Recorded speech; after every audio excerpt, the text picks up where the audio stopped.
If you don't love your work, you're never going to be great at it.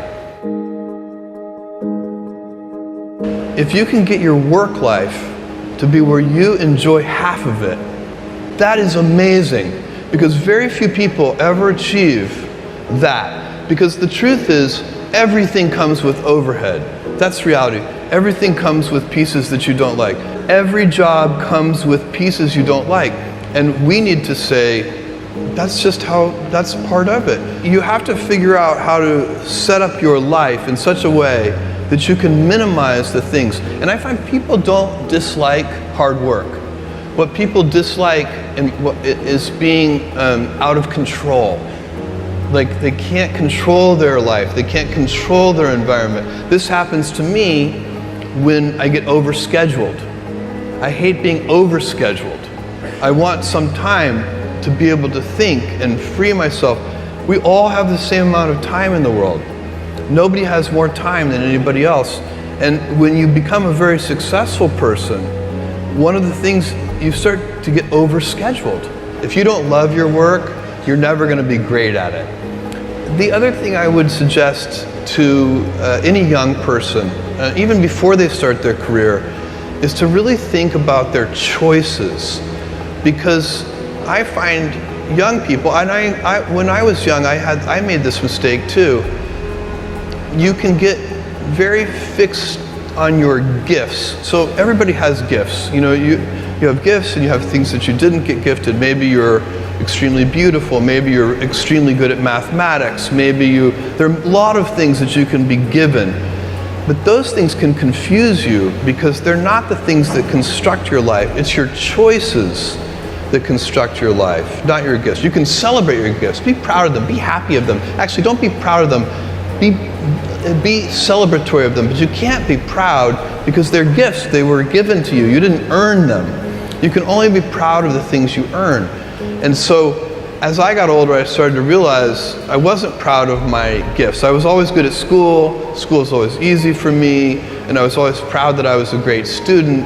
I got A's in all my classes. I was good at math, all of that. And I thought that's who I was. But it's not true. Those are the things that are gifts. What was hard for me is deciding to work hard, deciding to use my gifts in certain ways, to challenge myself, to do things that I didn't think I could do, to put myself in uncomfortable situations. You can choose a life of ease and comfort, or you can choose a life of service and adventure.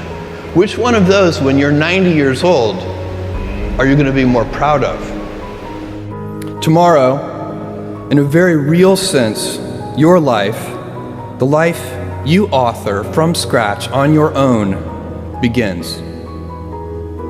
How will you use your gifts? What choices will you make? Will inertia be your guide, or will you follow your passions?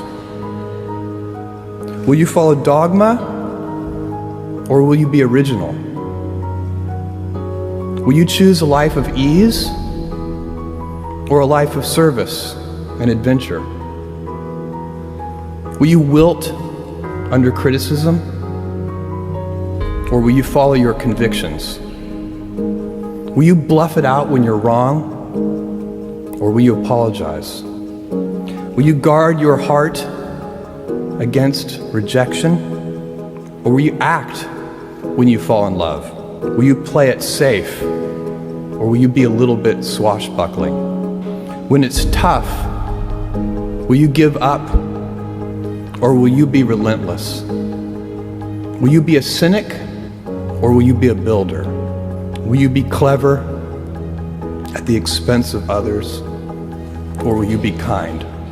Tomorrow, and in a quiet moment of reflection, narrating for only yourself the most personal version of your life story, the telling that will be most compact and meaningful will be the series of choices you have made. In the end, we are our choices. Build yourself a great story.